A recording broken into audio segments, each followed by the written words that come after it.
Shalom Bapak Ibu, bersyukur sore hari ini saya bisa ada di tengah-tengah saudara. Bagi saya setiap kesempatan itu anugerah dari Tuhan.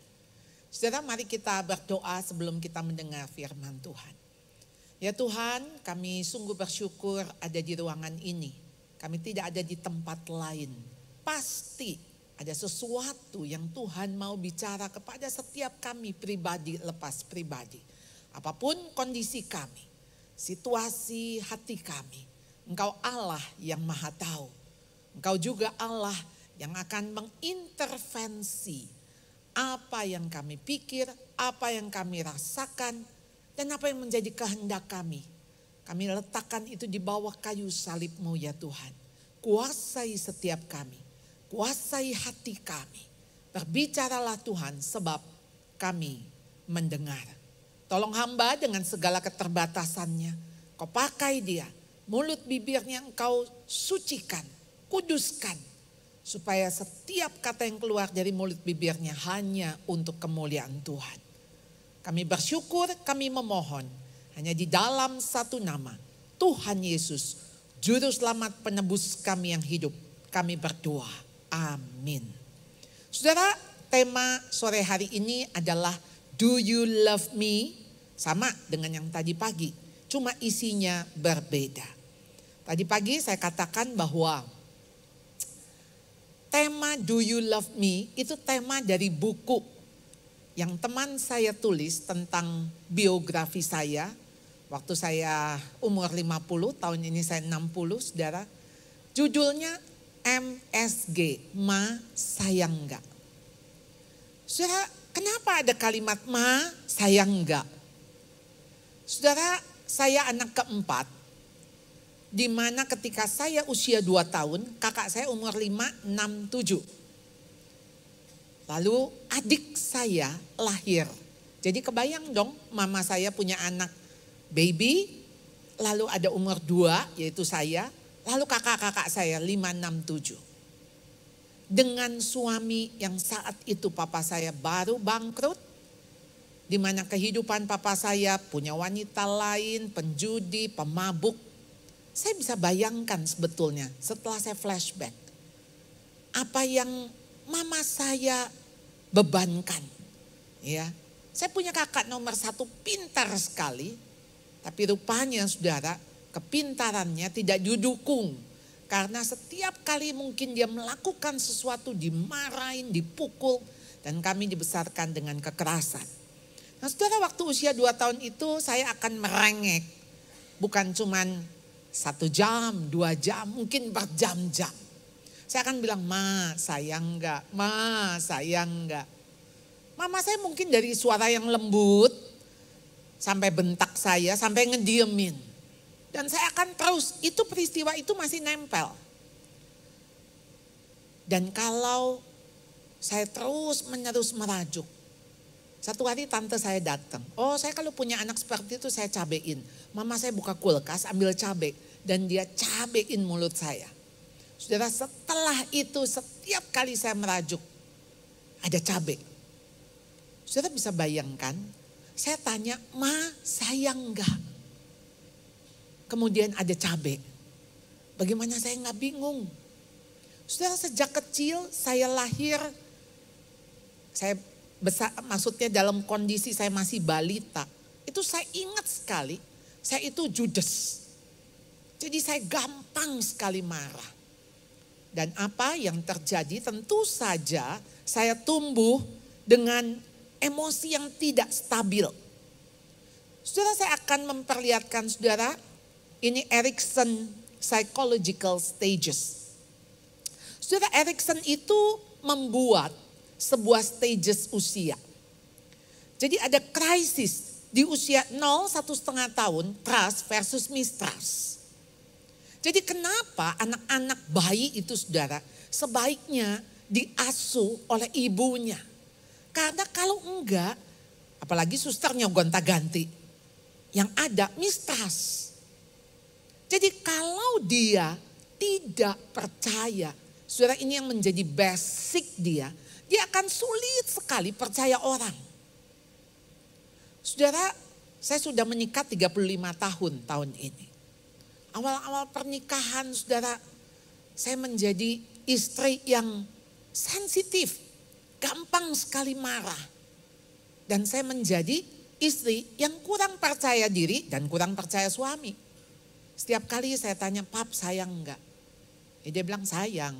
"Sayang enggak?" "Sayang." "Sayang enggak?" "Sayang." Jangan nanya lagi ya. Wah saudara, saya ngambek. Wah sekarang dia sudah tahu kalau saya tanya, "Pap, ya sayang." Cukup begitu, saya udah senyum. Karena saya bukan sedang membutuhkan informasi, tapi konfirmasi.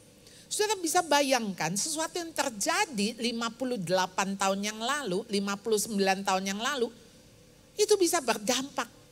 Dan puji Tuhan sampai hari ini Tuhan masih terus menolong saya, mengukuhkan saya. Bahwa saya ini dikasihi oleh Tuhan. Saudara lihat, kalau yang terjadi adalah mistrust, maka berikutnya 1,5 sampai 3 tahun yang berkembang adalah shame and doubt. Menjadi ragu-ragu, pemalu. Saudara, saya ingat saya hanya cuma di balik rok mama saya.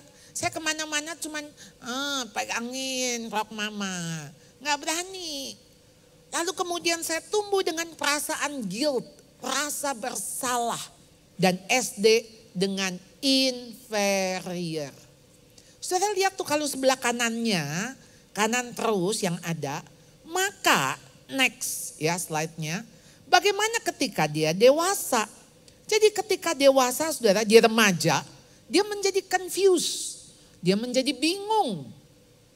Kalau udah bingung saudara, di usia 20 sampai 39 dia akan isolation.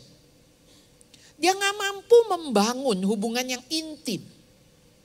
Jadi saudara ketika tidak mampu dia mengembangkan virtue love, can I love and be loved? Pasti dia gak bisa membangun sebuah relasi yang sehat dalam konteks pacaran. Dia akan menjadi takut ditinggal, takut nanti kalau diputusin gimana. Atau sebaliknya, setiap kali dia pacaran dia putusin. Setiap kali dia pacaran dia putusin. So, dia tidak mampu tuh membangun relasi yang aman, yang sehat. Dan setelah itu saudara lihat bagaimana usia 40 sampai 65 yaitu stagnation. Dia menjadi pribadi yang stuck begitu-begitu aja. Dia gak mampu saudara generate untuk dia menghasilkan, untuk dia membuat dampak, untuk dia membuat sebuah legacy. Dan begitu tua di atas 65 tahun despair. Ngeluh aja kerjanya. Menyesal. Saudara pernah ketemu dengan orang tua yang aduh dengerin ya sini ya. Aduh tahu nggak dulu tuh saya sebetulnya begini, dulu tuh begitu, sekarang kayak gini. Mana tuh nggak ada anak yang datang, nggak ada tuh mantu yang ini, cucu juga nggak perhatiin saya, bla bla bla bla bla. Isinya cuman keluhan. Saudara, waktu dia membuat penelitian ini, saya yakin dia mencari kelompok-kelompok. Dan bagaimana kita melihat ini saudara. Ini tema ini, do you love me? Kata love itu banyak sekali orang membutuhkan love. Dan ini kata-kata cinta, apalagi kalau pacaran. Yang bucin, udah pastilah. I love you, I love you. Tapi love yang seperti apa? Yang manusia cari. Jadi saudara, kita melihat di sini saudara, 1 Yohanes 4 ayat 18. Di dalam kasih tidak ada ketakutan. Kasih yang sempurna melenyapkan ketakutan. Sebab ketakutan mengandung hukuman. Dan barang siapa takut, ia tidak sempurna di dalam kasih. Saudara, satu ayat aja kata takutnya ada 4. Ya, di dalam kasih tidak ada ketakutan. Kasih yang sempurna melenyapkan ketakutan. Ketakutan mengandung hukuman. Barang siapa takut, ia tidak sempurna di dalam kasih. Ada terjemahan sederhana Indonesia mengatakan begini. Bila kasih dari Allah itu ada dalam hati kita, maka kita nggak akan takut lagi pada hukuman Allah. Karena kasih yang sempurna menghilangkan ketakutan. Jadi siapapun yang takut diadili Allah berarti masih menganggap dirinya layak dihukum. Orang yang takut akan hukuman belum mengalami kasih Allah yang sempurna. Ayo saudara kalau masih takut, tentu begini saudara, kita itu takut Tuhan bukan karena kita enggak mau masuk neraka. Kita takut sama Tuhan karena kita mengasihi Tuhan, kita takut nyakitin hati Tuhan. Kita enggak mau Roh Kudus berduka. Sehingga saudara, di dalam relasi kasih kita sama Tuhan, itu bukan dasarnya takut yang konteksnya hukuman.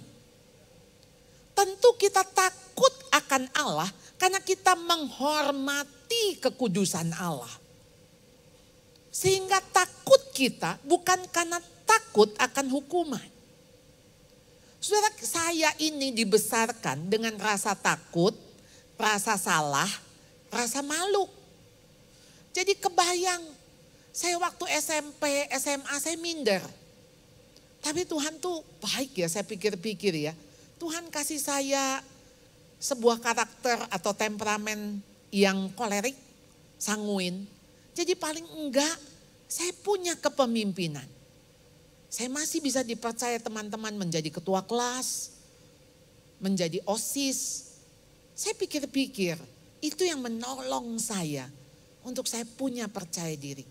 Kalau tidak blas, angka nilai saya juga biasa-biasa aja. Saya tidak populer, saya tidak top, saya nggak pintar, biasa-biasa saja.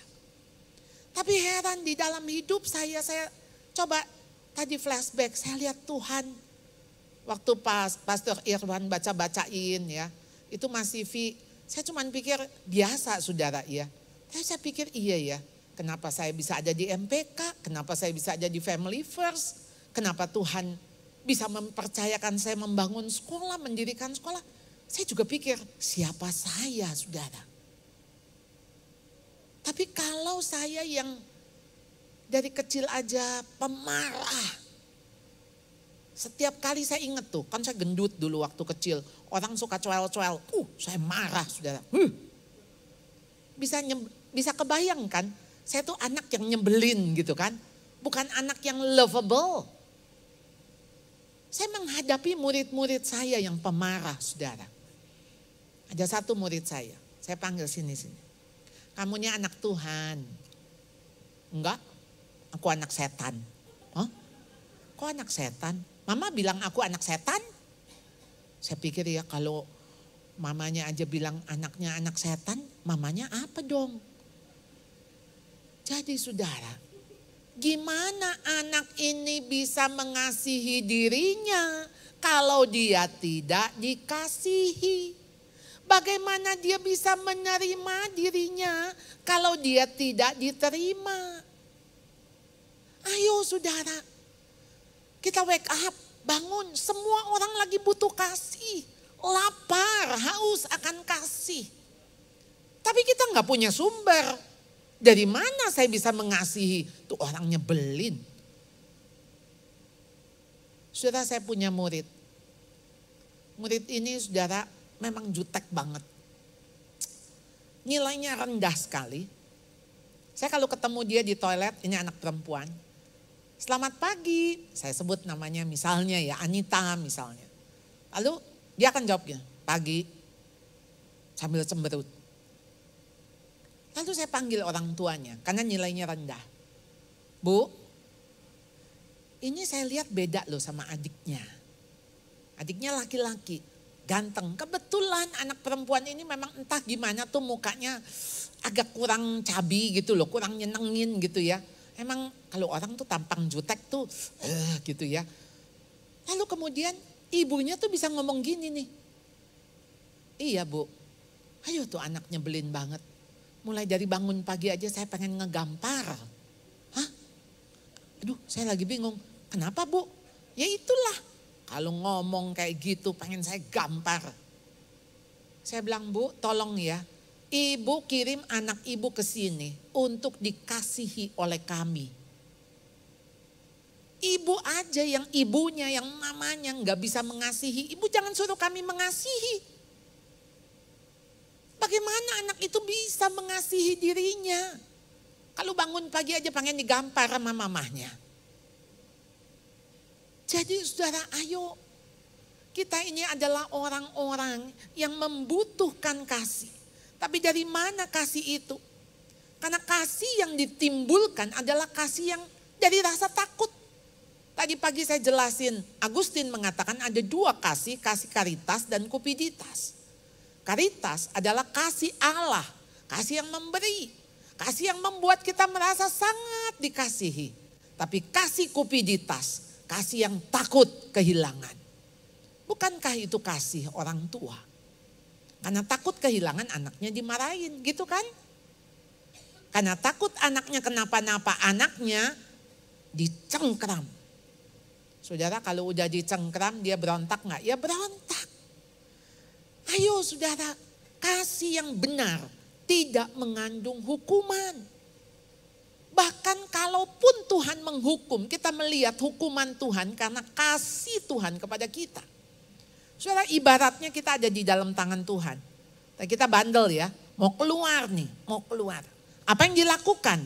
Maka jari jemari Tuhan akan jepit kita, tujuannya untuk apa? Supaya kita masuk lagi ke genggamannya yang aman dan nyaman. Kalaupun Tuhan memberikan hukuman, justru karena Dia mengasihi. There is no fear in love, but perfect love drives out fear. Because fear has to do with punishment. The one who fears is not made perfect in love. Ingat saudara, kasih itu tidak membuat kita takut. Kalau saudara masih takut, berarti kasih saudara belum sempurna. Ibrani 12 ayat 5-7, hai anakku, janganlah anggap enteng didikan Tuhan. Jangan putus asa apabila engkau diperingatkannya. Karena Tuhan menghajar. Saudara, di dalam hajaran ada ajaran. Di dalam hajaran harus ada ajaran. Kita menghukum anak, kita menghajar anak, mendisiplin anak. Ini sebetulnya kata di dalam NIV pakai kata disiplin. Disiplin itu memuridkan, disciple. Artinya waktu saya menghajar, justru karena saya mau mengajar. Kalau bukan untuk mengajar, itu namanya abuse. Saudara, berapa banyak orang tua yang dulu di-abuse, sekarang meng-abuse anaknya. Zaman sekarang udah gak bisa saudara. Ini sekarang kita menghadapi generasi alfa. Generasi strawberry. Beda saudara, saya selalu mengungkapkan begini. Generasi sekarang tuh generasi iPad. Kalau dulu mah mesin tik. Saya S1 masih pakai mesin tik. Ditekan, dipencet. Saudara, sekarang iPad dielus, disentuh, digeser. Udah gak usah dipencet-pencet. Gak usah ditekan-tekan. Jadi saudara, beda penanganan. Saya masih punya mesin tik mertua saya yang gede. Masih bisa dipakai, awet. Tapi iPad, saya bawa iPad dulu. Saya pikir ini udah gak dipakai, jangan-jangan sekolah bisa pakai. Saya bilang ini saya punya iPad. Oh ini mah iPad 2 Bu. Oh iPad 2 emang sekarang berapa? 11. Hah? Kapan dia 11-nya? Makin canggih sekarang. Jadi kita menghadapi generasi yang smart, pintar. Tapi rapuh. Gak bisa saudara-saudara meng-abuse. Udah bukan itu caranya. Lalu di sisi satu lagi saudara, sekarang ini gentle parenting. Wow. Kita harus lembut sama anak. Jangan sampai anak kepahitan, jangan dimarahin, jangan bikin anak nangis, jangan sedih. Apa enggak tambah rapuh? Jadi saudara, ini ada dua ujung-ujung yang bukan kebenaran. Jadi saudara, mendidik anak, menghajar anak dengan satu tujuan. Kenapa saudara Tuhan mencambuk orang yang diakuinya sebagai anak? Bersabarlah, anggap semua itu sebagai didikan. Allah memperlakukan kamu seperti anak. Di mana terdapat anak yang tidak dihajar oleh ayahnya. Tapi jikalau kamu bebas dari ganjaran yang harus diderita setiap orang, kamu bukan anak, tapi anak-anak gampang. Selanjutnya dari ayah kita yang sebenarnya kita beroleh ganjaran, mereka kita hormati. Kalau demikian, bukankah kita harus lebih taat kepada Bapa segala roh supaya kita boleh hidup? Dia menghajar kita untuk kebaikan kita, supaya kita beroleh bagian dalam kekudusannya. Karena apa? Karena Tuhan bilang, kejarlah kekudusan, tanpa kekudusan tidak seorang pun akan melihat Allah. Jadi kenapa Allah menghajar kita? Cuman satu tujuan, supaya kita kudus. Kenapa orang tua harus mendidik anak? Satu tujuan, supaya kudus. Jadi saudara, bukan gini, kamu kurang ajar ya. Kurang ajar kamu sama orang tua. Nih, mama hajar kamu. Apalagi dulu waktu kecil. Nih ya, mama pukul ya karena mama sayang, tahu nggak? Sayang. Anaknya bilang, "Ma, udah gede juga saya pengen sayang mama." Maksudnya mau mukul juga. Gimana saudara, pukulan dibaca sebagai rasa sayang? Jadi makanya saudara, kalau saudara enggak bisa mendidik, udah jangan dipukul. Jangan dihajar. Saudara sekolah dulu, bagaimana memberikan disiplin yang benar. Karena saudara, tiap-tiap ganjaran memang pada waktu diberikan tidak mendatangkan sukacita, tapi duka cita. Namun kemudian didikan itu menghasilkan buah kebenaran yang memberikan damai kepada mereka yang dilatih olehnya. Saudara, anak-anak yang narkoba, anak-anak ini pernah sementara diwawancara diminta kesaksian. Lalu anak-anak ini bilang, saya tuh gak disayang sama orang tua. Kenapa? Saya tuh minta duit, berapa juga dikasih. Orang tua saya gak nanya, tuh duit buat beli narkoba, buat beli obat, buat apa. Gak ditanya. Lalu anak yang satu, saya juga gak disayang. Sebab waktu saya tidak naik kelas, papa saya datang, bawa uang, ngancem kepala sekolahnya. Jadi saya dinaikin. Saudara ngerti maksudnya? Saudara bukan lagi sayang anak. Kalau saudara sedang memanjakan anak. Di dalam buku saya Learning to Stop, ada satu catatan saudara, itu saya juga melihat, nggak tahu ini benar, nggak tahu nggak, tapi menginspirasi kisah ini. Seorang anak dia nulis surat dari penjara. Dia bilang, "Ma, sekarang aku di penjara. Mestinya yang di penjara bukan cuma aku nih, mama juga harus di penjara. Karena waktu dulu aku curi ini, mama membela aku. Waktu aku bohong terhadap ini, mama yang tutupin. Sehingga sekarang saya jadi penjahat." Saya kira mama punya andil di situ. Ayo saudara, kasih yang seperti apa sih yang kita berikan kepada anak? Bukan kasih yang ragu-ragu, tetapi kasih yang saudara tahu ini kasih yang benar. Bukan yang baik. Baik itu relatif. Kita mencintai anak dengan benar, dengan kebenaran. 3 Yohanes 1 ayat 4. Bagiku tidak ada yang lebih bersukacita ketika aku mendengar anak-anakku hidup dalam kebenaran. Mendengar saudara, berarti ada orang ngomong. Mendengar. Jadi saudara, jagalah supaya jangan ada seorang pun kehilangan anugerah Allah. Jangan ada seorang pun menjauhkan diri dari kasih karunia Allah, agar jangan tumbuh akar pahit yang menimbulkan kerusuhan dan mencemarkan banyak orang. Ini yang kita suka bilang kepahitan-kepahitan. Tapi kepahitan itu dari mana? Karena dia jauh dari kasih karunia Allah. Karena dia tidak dekat dengan anugerah Allah.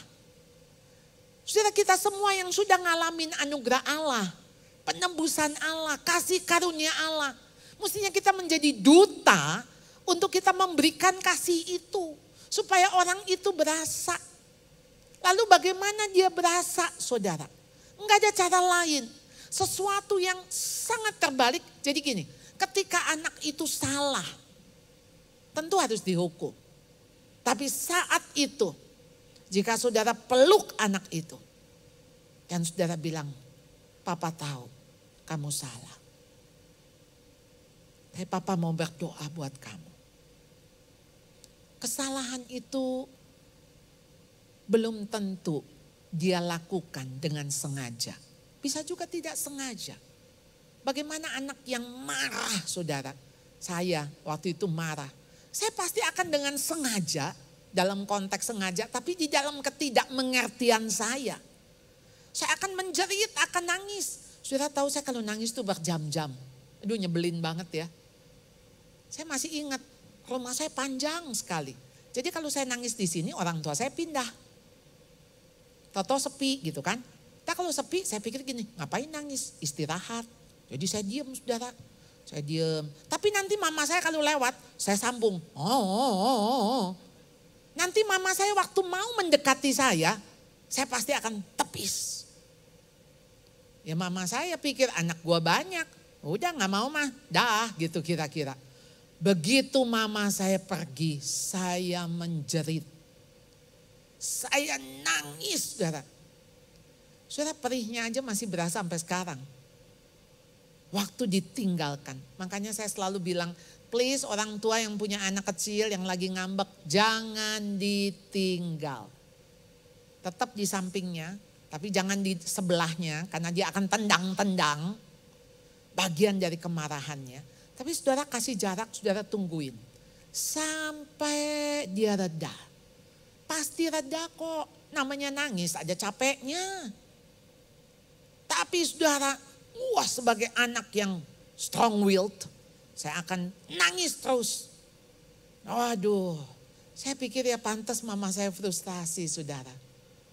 Punya anak yang gak mudah, anak sulit. Dan di dalam anugerah Tuhan, Tuhan menolong saya. Tuhan pakai pengalaman saya. Untuk sekarang saya memahami anak-anak yang seperti saya. Kenapa saya ada di pendidikan, cita-cita jadi guru aja enggak? Saya mah dulu maunya jadi detektif. Karena kan saya bacanya Agatha Christie. Wah saudara, Sir Arthur Conan Doyle saya baca. Saudara, Karl May, petualangan-petualangan, enggak kepikir mau jadi guru. Lalu kemudian ya ini banyak yang konselingnya, udah deh saya masuk psikologi. Psikologi nggak keterima. Saya daftarnya kedokteran sama psikologi, nggak keterima. Nggak punya uang. Oh teman saya bilang, ini ada loh psikologi pendidikan. Oh ya ada psikologinya juga ya. Udah saya masuk ke IKIP. Murah sekali IKIP 1 semester 15.000. Saya waktu itu ngelesin murid masih dapat 30.000. Saya bisa membiayai 1 semester 15.000 plus beli-beli buku. Saya nggak tahu. Kalau itu menjadi permulaan dari panggilan hidup saya. Ada di dunia pendidikan. Kenapa saya harus berada di dalam keluarga. Di mana papa saya itu datang dari Tiongkok. Papa saya itu tentara Kuomintang. Dia meninggalkan istri dan 2 anak. Dia lari. Karena dia gak bisa balik lagi ke China. Sampai sini dia menikah dengan mama saya selisih 13 tahun. Di dalam keluarga yang berbeda budaya. Mama saya pendidikan Belanda, papa saya ngomong bahasa Indonesia aja gak bisa, saudara. Saya juga lagi bingung. Saya pernah nanya, Mami kenapa kawin sama papi? Ya gak tahu lah kata Mami. Mami mah bodoh. Aduh saya kalau ingat ya saya kesian sama Mami saya. Mami udah dikasih tahu jangan kawin. Mami mah 3 bulan pacaran kawin. Lalu saya pikir-pikir, ya kalau mami saya gak kawin sama papi saya bukan gak ada saya. Saya ditempatkan oleh Tuhan seizin Tuhan ada di dalam keluarga tidak sempurna. Sehingga kenapa beban saya sekarang adalah keluarga-keluarga. Saya bisa mengatakan saya ada di situ. Jadi ketika ada murid saya ngomong gini, Bu, saya mau kabur dari rumah. I was there, saya pernah ada di situ. Saya pernah mau kabur. Ya, jadi saya mengerti karena saya mengalami. Jadi saudara, ayo gak ada yang kebetulan dalam hidup kita. Jadi Roma 3 ayat 4-8 mengingatkan, maukah engkau menganggap sepi kekayaan, kemurahannya, kesabarannya, kelapangan hatinya? Tidakkah engkau tahu bahwa maksud kemurahan Allah ialah menuntun engkau kepada pertobatan? Jadi kalau Allah yang mengasihi kita saudara, dia menghajar kita. Ingat tujuannya supaya kita bertobat. Saya suka dengan quotes-nya Pastor Irwan. Selamat sekali, pertobatan setiap hari. Bertobat setiap hari. Setiap hari, karena setiap hari kita bisa bikin salah. Jadi kekerasan hatimu yang tidak mau bertobat, engkau menimbun murka atas dirimu sendiri. Pada hari murka dan hukuman Allah yang adil akan dinyatakan. Ia akan membalas setiap orang menurut perbuatannya. Yaitu hidup kekal kepada mereka yang tekun berbuat baik, mencari kemuliaan, kehormatan dan ketidakbinasaan. Tetapi murka dan geram kepada mereka yang mencari kepentingan sendiri, yang tidak taat kepada kebenaran, melainkan taat kepada kelaliman. Saudara ingat, Allah adalah kasih, tapi Allah juga menghukum. Keadilan Allah dan kasih Allah itu bertemu di kayu salib. Harusnya kita yang disalib, saudara. Allah gak bisa, walaupun dia mengasihi, dia gak bisa meniadakan konsekuensi itu. Dan kita gak mungkin bisa menyelamatkan diri sendiri karena kondisi kita mati. Roma pasal 3 ayat 10-12. Kita gak berguna. Kita mati semuanya. Upah dosa adalah mati, maut. Jadi sudah ketika Allah yang love and discipline. Ya, dia mau saudara. Dua itu. Kita lihat buah roh. Diawali dengan kasih. Diakhiri dengan penguasaan diri. Itulah love and discipline sebetulnya satu. Tidak terpisahkan. Jadi mari saudara, mengasihi harus dapat dirasakan melalui tindakan dan dalam kebenaran. Saudara gak bisa mengasihi cuma dengan perkataan, dengan lidah. Tapi nyatakan sampai orang itu berasa, makanya ada bahasa kasih. Saudara, setiap orang punya bahasa kasih, ada 5 bahasa kasih. Sentuhan, kata-kata, melayani, hadiah, dan waktu berkualitas. Bagaimana supaya orang itu berasa dia dikasihi. Tapi ingat, kasih itu harus di dalam kebenaran. LGBT juga bilangnya kasih kok. Dia bilang love. Tapi love, apakah love yang di dalam kebenaran? Jadi kenapa saudara, love kita kepada anak, love kita kepada suami, love kita kepada Tuhan adalah kebenaran. And you shall know the truth and the truth shall make you free. Karena kebenaran itu akan membebaskan kita, memerdekakan kita. Saudara, kita mengasihi karena Allah lebih dulu mengasihi kita. Allah lebih dulu mengasihi kita, bahkan ketika kita masih berdosa. Saudara, ayat ini menunjukkan apa, saudara? Mengasihi itu harus inisiatif. Mengasihi itu bukan gini, ya tunggu aja deh, tunggu dia bertaubat. Saudara, kalau Allah nunggu kita bertaubat, kayaknya kita gak selamat deh. Justru ketika kita masih berdosa, Allah itu sudah menghampiri kita. Dia tidak mempertahankan statusnya sebagai Allah. Bayangin saudara, dia dari surga mulia, dia mesti ke dunia yang menjijikkan. Tapi dia harus datang, dia lahir di antara binatang, dia mati di antara penjahat.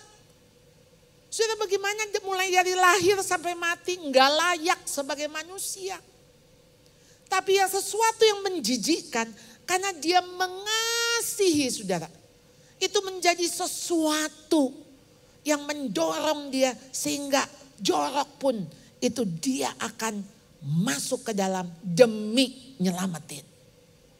Saudara mungkin saya kasih gambaran ya. Yang tahu sih ibu-ibu ya. Kalau zaman dulu nih saudara.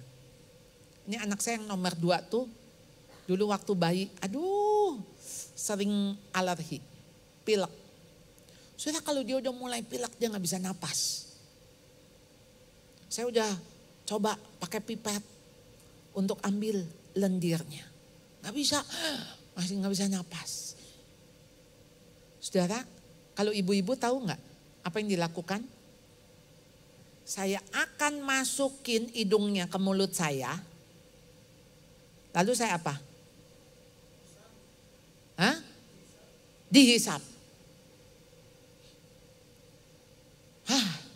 Saya gak tahan ngelihat anak saya gak bisa nafas. Saya masukin mulut saya deketin, saya hisap. Asin. Jijik saudara. Tapi saya lakukan itu, saya senang. Ya enggak lah. Tapi saya rela melakukan itu karena saya mengasihinya. Sudah ngerti? Kasih itu kuat seperti maut. Enggak lagi memikirkan diri kita. Jadi saudara kalau Allah sedemikian besarnya, kuasanya, mulianya, dia mau datang ke dunia menjadi hamba. Mengambil rupa seorang hamba, menjadi sama dengan manusia. Gimana kita, saudara kita kepada suami, kita kepada istri, kita kepada anak. Saya kedatangan sepasang suami istri. Suaminya selingkuh. Amazing, suaminya bertobat. Setelah 3 tahun, suaminya bilang saya juga menyesal. Saya masih mencintai istri saya. Lalu istrinya bilang enggak bisa. Saya sudah jijik sama kamu. Sorry, 7 turunan juga saya enggak maafin. Saya cuman bilang gini, Bu, dia bisa bertobat aja. Itu anugerah Tuhan. Ibu enggak melihat ini anugerah Tuhan. Makanya saudara ketika kita enggak bisa mengampuni itu bagian dari kesombongan kita. Di dunia yang berdosa banyak hal bikin kita terkaget-kaget. Terheran-heran. Kok bisa ya Bu dia selingkuh? Tiap hari itu pulang sore Bu.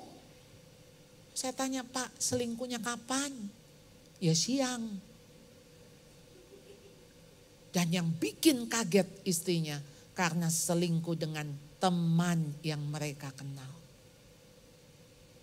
Saya bisa memahami kenapa hati istri ini hancur. Dia kalau mau selingkuh sama orang lain deh Bu. Jangan sama teman saya, sekarang ada 2 orang yang saya benci sampai saya mati Bu. Hah? Saya bilang ya ampun engkau butuh kasih karunia Allah. Jadi saudara, ayo kita juga orang berdosa, sesama orang berdosa walaupun dosanya beda. Yang ini dosanya selingkuh, yang ini dosanya sombong. Tapi sama-sama berdosa. Jadi hendaklah kamu saling mengasihi sebagai saudara dan saling mendahului. Jadi inisiatif memulai dulu. Jikalau seorang berkata aku mengasihi Allah tapi ia membenci saudaranya, ia adalah pendusta. Karena siapa tidak mengasihi saudaranya yang dilihatnya tidak mungkin mengasihi Allah yang dilihatnya. Saudara ada, kalau Alkitab diperas, itu ada 2 hukum. Yaitu apa? Love the Lord your God with all your heart and with all your soul and with all your mind. This is the first and greatest commandment. And the second is like it. Love your neighbor as yourself. Di sini nggak ada bilang love yourself. No. Love your neighbor. Karena Tuhan tahu kita mampu bisa mengasihi sesama setelah kita menerima kasih Tuhan. Dan kita bisa menerima dan mengasihi diri kita. Makanya orang kalau mau beres dengan orang lain, dia mesti beres dengan dirinya dulu. Dia mau beres dengan dirinya, dia mesti beres sama Tuhan. Gimana dia bisa beres sama orang kalau sama dirinya aja gak beres? Maka kita tahu hurt people. Orang yang terluka akan melukai orang lain. Orang yang sakit akan menyakiti lagi orang lain. Kenapa kita harus sembuh? Tadi Pastor Irwan mengatakan, ayo salaman ya, supaya apa? Ayo selamat dipulihkan. Yang bisa memulihkan kita jelas anugerah Tuhan, saudara. Kasih karunia Tuhan. Kita minta, kita harus minta itu. Jadi mengasihi sesama bukti kita mengasihi Allah. Karena siapa tidak mengasihi saudaranya yang dilihatnya, nggak mungkin bisa mengasihi Allah yang tidak dilihatnya. Yang nggak kelihatan, kita mau bilang sesumber aku mengasihi Allah. Sementara saudara kita yang kita lihat di depan mata kita, kita nggak mampu mengasihi, omong kosong kalau kita mengasihi Tuhan. Tuhan cuma bilang, kamu mengasihi aku, lakukan, ampuni musuhmu. Kasihi dia. Kasihi. Lalu saudara, kasih itu menjadi keharusan. Dear friends, since God so loved us, we also ought to love one another. Kasih menjadi sebuah perintah, saudara. Bukan pilihan, karena kita udah dikasihi. Jadi maka kita harus mengasihi dia. Jadi ketika perintah, saudara, if you love me, ini lucu juga nih saudara ya. Ini like di cross, share di cross, type yes di cross, type amen di cross. If you love me, keep my commandment. Taati perintahku. Gak usah like, gak usah share. Taat dulu. Taat. Karena itu bukti saudara mengasihi Tuhan. Jadi mau taat atau tidak taat. Masalahnya jadi bukan suka atau tidak suka. Kita gak bisa loh suka sama semua orang, betul gak? Gak suka, tapi Tuhan gak suruh kita suka. Suruh apa? Mengasihi. Jadi mengasihi itu melampaui daripada suka. Love must go beyond liking. You may not like a person, but you have to love him. Bagaimana saudara mengasihi? Terima. Tetanggamu, orang kantormu, rekan kerjamu, pasanganmu, anakmu. Saya gak suka, Bu. Iya, Tuhan gak suruh kita suka kok. Beda, gimana bisa sama? Tapi Tuhan suruh saya mengasihi dengan menerima. Waktu saya menikah, saudara, saya itu masuk ke sebuah keluarga yang menurut saya beda sekali. Di rumah spray saya semua putih. Mami saya selalu ngomong, spray itu mesti putih, kotor dikit kelihatan. Begitu menikah, spray saya batik. Berwarna, aduh kalau saya pakai daster batik nggak kelihatan, tenggelam. Spray mesti putih, saya bilang, enggak. Suami saya bilang spray mesti berwarna, kalau kotor dikit nggak kelihatan. Ilmunya beda. Lalu kemudian saya menganggap saya lebih bagus, lebih hebat. Sekarang saya udah bisa tidur di atas spray batik. Kenapa saudara? Apa sih? Nggak bikin saya sakit kok. Udah aja doa, Tuhan mudah-mudahan mimpi saya berwarna seperti batik. Saudara, kita ini membatasi diri kita. Kita nggak bisa, nggak suka lain, beda. Saudara, kesombongan membuat kita menjadi eksklusif. Seolah-olah nggak bisa kita sama dia. Jadi saudara, ayo, kasih adalah sebuah respon. Demikian kita ketahui kasih Kristus, yaitu bahwa ia telah menyerahkan nyawanya untuk kita, jadi kita pun wajib menyerahkan nyawa untuk saudara-saudara kita. Wajib. Ini ngeri nih saudara baca ayat ini. Tapi saya pikir-pikir, Tuhan bilang kalau engkau sudah kutebus, hidupmu bukan milikmu lagi, sudah milikku. Jadi kalau sudah milikku, ya suka-sukanya aku. Tahu lagunya ya, suka-sukanya Tuhan gitu ya, ada ya. Hati-hati nyanyi itu ya, gampang nyanyinya, susah melakukannya. Di sini dikatakan oleh John Stott, the essence of love is self-sacrifice. Hakikat daripada kasih adalah pengorbanan. Jadi saudara, kasih adalah sebuah usaha. Saudara harus mengusahakan dan mengupayakan. Karena kasih itu tidak terjadi dengan sendirinya. Mau mengasihi atau tidak mengasihi, saudara mesti berjuang. Survive. Saudara mesti taat. Jadi tentu saja diawali dengan jatuh cinta. Tapi kan namanya juga jatuh cinta. Cuman sejuta rasanya. Dan itu bisa 10 menit, bisa sehari, bisa seminggu. Tapi seterusnya dalam hidup saudara harus bangun cinta. Cinta itu dipelihara. Seperti pohon mesti disiramin, mesti dikasih matahari, mesti dikasih pupuk supaya dia tumbuh. Saudara menjaga cinta saudara. Minta Tuhan terus menerus supaya cinta itu menggetarkan. Cinta itu membuat perubahan. Cinta itu ada power. Sehingga saudara kita melihat kasih Allah hanya menjadi jawaban di dalam hidup kita. Love is always the answer. Mari kita berdoa. Tuhan, di dunia yang tidak memiliki kasih yang benar, kami masih mencari kasih, mencari cinta. Kami menggadaikan apapun demi cinta. Tapi justru makin kosong. Kami ditipu oleh bujukan iblis. Kami tertipu oleh gemerlapnya dunia ini. Tapi biarlah kasih Tuhan yang Tuhan sudah curahkan di kayu salib membuat kami datang tersungkur di kayu salib-Mu. Karena kasih-Mu Tuhan yang membebaskan kami, yang memerdekakan kami. Kasih yang di dalam kebenaran. Tolong kami Tuhan mengerti kasih Tuhan, mengalami kasih Tuhan.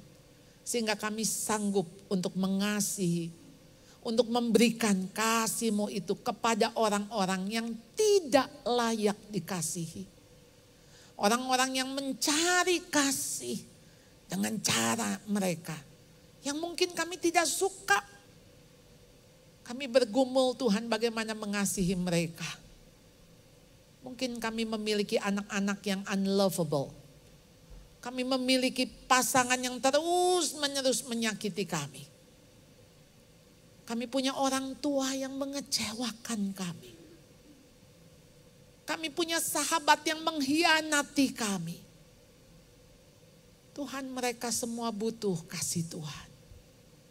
Tolong kami menjadi surat Kristus yang boleh dibaca oleh setiap orang yang melihatnya. Tolong kami Tuhan. Perbaharui kami terus menerus. Tiap-tiap hari. Sehingga kami boleh berubah. Makin serupa dengan Engkau. Kami hanya berdoa memohon. Kami juga mau bersyukur untuk kasih-Mu ini. Biarlah Engkau terus menyertai hidup kami. Di dalam nama Tuhan Yesus kami berdoa, bersyukur. Amin.